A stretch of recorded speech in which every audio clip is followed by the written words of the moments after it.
Painting 5110 and 5130 platinum silicone. In this video, we're going to explain some simple techniques for painting props cast in 5110 fast or 5130 fast silicone. And this is a technique we covered in some older videos, but I thought it deserved an updated treatment. But what we did in a previous video, and I'll link this at the end, is we made a few copies of one of my hands using some 590 alginate, and then I poured those up in both 5110 fast as well as 5130 fast silicone. Those are two of our new fast silicone formulas that can be used for both mold making as well as casting props and skins for medical simulators and that sort of thing, because these are, as they come, they're translucent. Now, in a previous tutorial, I also covered some painting techniques using the SAM32 adhesive and the OSS solvent and, of course, silicone pigment. So I'll link that at the end of this video, so if you want to check that out, be sure to check out that link at the end. Now, this is a little bit more involved process, again using the OSS solvent, thinning out the SAM32, and this process is great for painting a variety of different silicones. This works exceptionally well at sticking to a lot of different silicone surfaces and is really popular amongst the doll making community as well as the silicone mask community. And again, the SAM32 is a silicone adhesive, so using that as a paint base is a great way to get a good bond between paint and the silicone surface. So that's what we did in that video. But in this tutorial, I wanted to cover a process that was a little more accessible for some of you starting out, and especially some of you working on low-budget horror movies where time is critical and you might need to knock out a realistic severed hand in a very short amount of time. So the technique we're going to show today is a technique where you use more of the original material that you used in the cast. So in this case, we'll be using more of the 5110 fast silicone. So just to review the properties of 5110F, this is around a 5 Shore A softness, so very soft like human skin. This is a 6 to 7 minute working time at room temperature, and of course a 1 hour demold, also at room temperature. So around 75 degrees Fahrenheit, and a low viscosity of 2,500 centipoise and a 1-to-1 mixed viscosity. Now, both the 5110F and the 5130F can also be thickened to a paste by adding the Thixo additive that you'll see here in a minute. And that's important for being able to do such things as patching air bubbles or creating a brush-on mold. So be sure to check the video description, because I'm going to link all of the products as well as a link to our video library that shows a lot of these techniques in detail.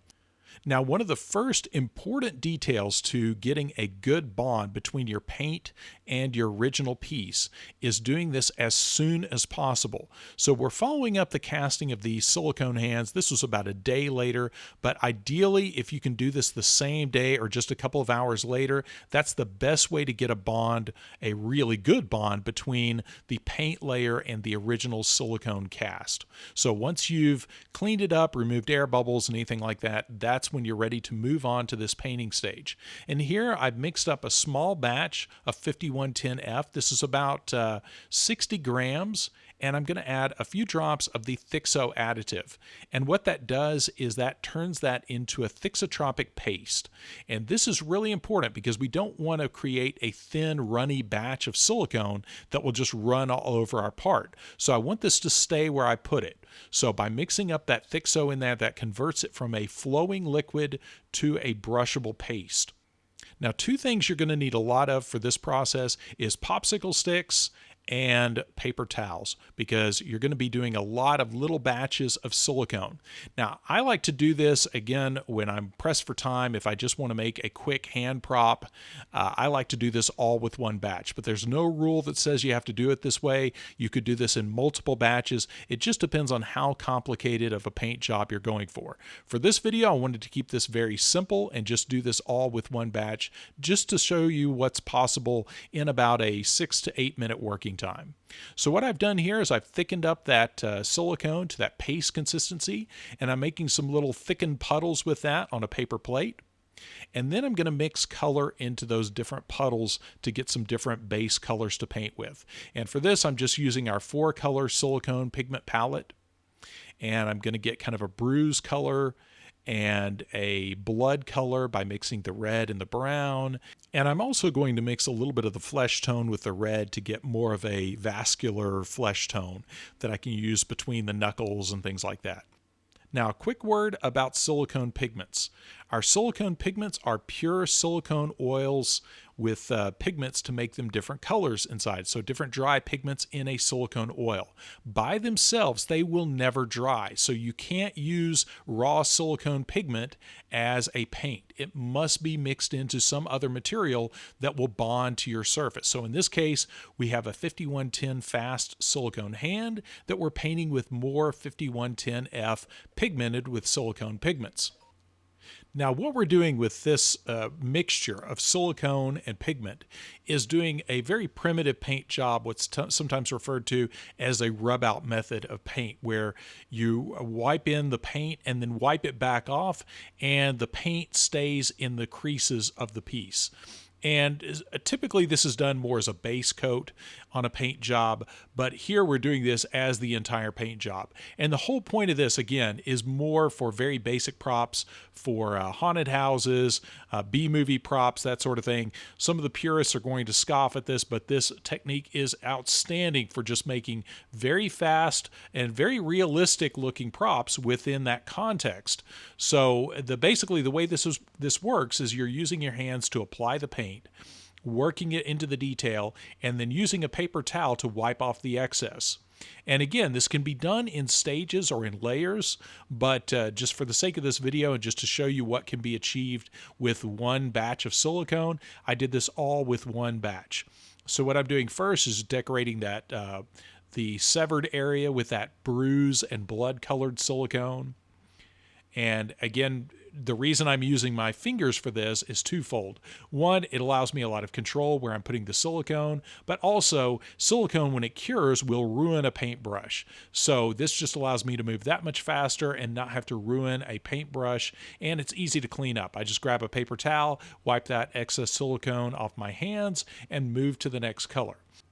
Now again, there's no rule that says you have to do it the way I'm doing it here. Obviously, you can use disposable brushes if you're so inclined. Just make sure everything you're using in this process is compatible with platinum silicone, because 5110F is a platinum silicone formula. If you introduce any kind of contaminants like latex, that will cause this silicone to inhibit or not cure. And the best case scenario is it would remain sticky. So make sure you take care to mix accurately and apply this carefully and in such a way as to not introduce any contaminants. Now remember that the work time on this is about 6 to 8 minutes depending on the room temperature, but right around 75 degrees you have a working time of about 6 to 8 minutes. So if you're new to this silicone formula, it's a really good idea to keep a smartphone timer visible while you're working, just so you can keep track of your time and make sure you don't start running out of time right at a critical moment, because the way platinum silicones are catalyzed, they will start to kick off almost immediately once they run into that end time, and if you're still messing with it, you could wind up ruining your work at that point. So always a good idea to make sure you work well within that working time and stop well before that's over, and that way you don't run into problems of that starting to get kind of grabby and gummy right at a critical point in the paint job. Now, for those of you who want to take this kind of to the next level, as it were, what you can do is mix up the same batch, just like I'm doing here, and color it and thin this with the OSS solvent. Now, the OSS solvent is what we used in that previous video to thin down the SAM32, but OSS is also a great solvent for thinning down platinum silicones as well. And that can be used actually to thin that down to the point where you can airbrush it.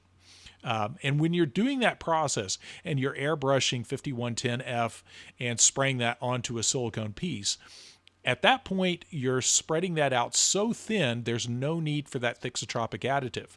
So we'll cover that in a future video and cover a little bit more nuanced painting techniques. Now, one thing you do have to be careful about with this technique of applying all of the colors at the same time is getting the colors running together and getting kind of a muddy look of all the combined colors. So you want to be careful to separate the colors out and make sure you're not overlapping too much so you don't wind up with that kind of muddy look of all the colors just mixing on the piece.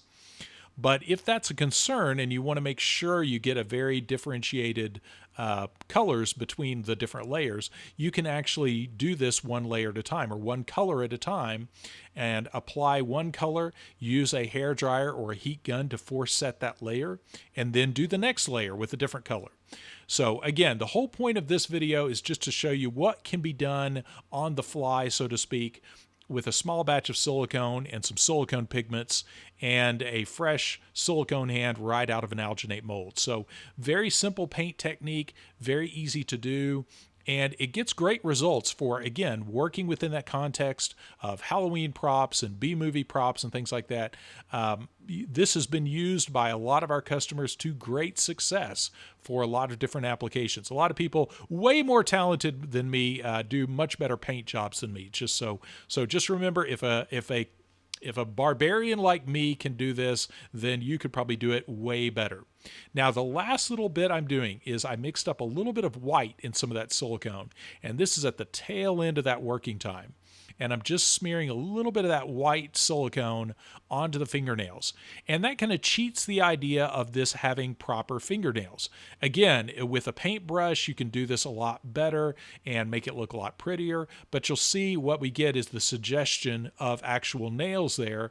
And for what this hand will be used for, it looks great. When I have this hand on display in my shop, it already gets a great reaction. Nobody goes, "Hey, you painted that with your fingers." So again, just remember, your results will be as good as the time and effort you put into this.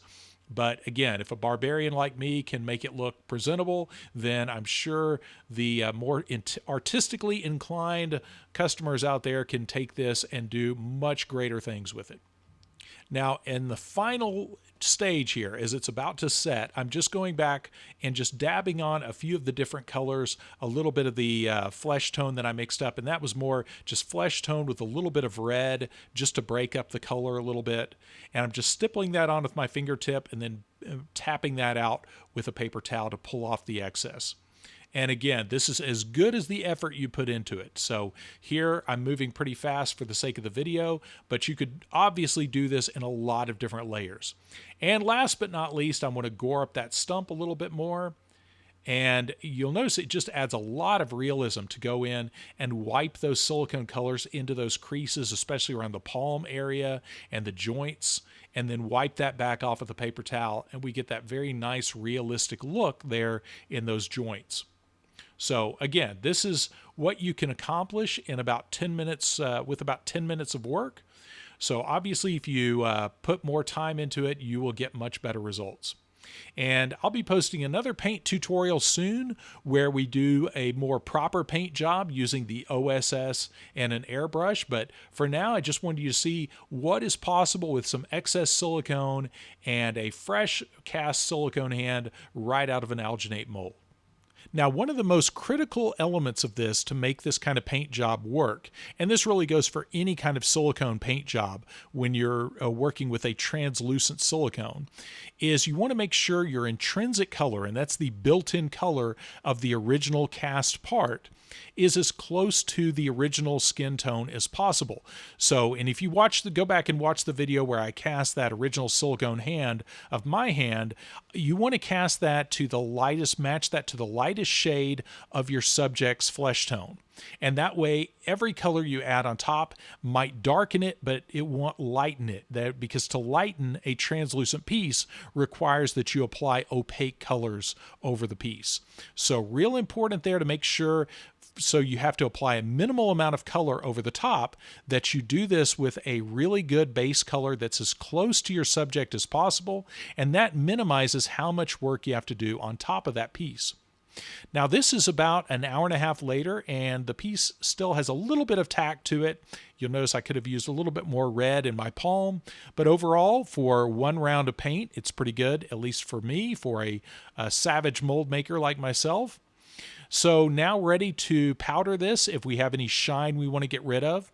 And you can do that one of two ways. You could use some of the just colorless translucent face powder that you find at a costume store, or the more high-end version is using the SAM or Silicone Art Materials SFP or silicone finishing powder. And that's available on our website. That's a much better way to get a very realistic feel and a matte look on your cast silicone parts. Very popular with silicone doll makers, mask makers, and our customers that cast medical simulators. So here is our finished silicone hand. So here's the finished hand, and this is, of course, about 10 minutes of work that I put into it at this point.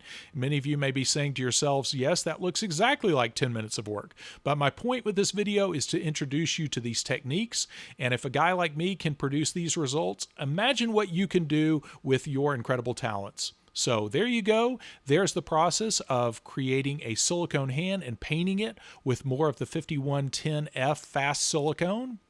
And as always, all of the materials in our videos are available in our web store. So I'll put links to the 5110F as well as the silicone pigments and other additives. All of that will be in the video description, as well as a link to our video library. And of course, you can find all of that on our website at brickintheyard.com. Now in this end screen, I'm going to include a link to the painting video that I referenced earlier in this video, and also the casting video, the video where we made the hand that we're painting in this video. So be sure to check those two videos out. And as always, if you haven't already, be sure to like and subscribe. And again, thanks for watching.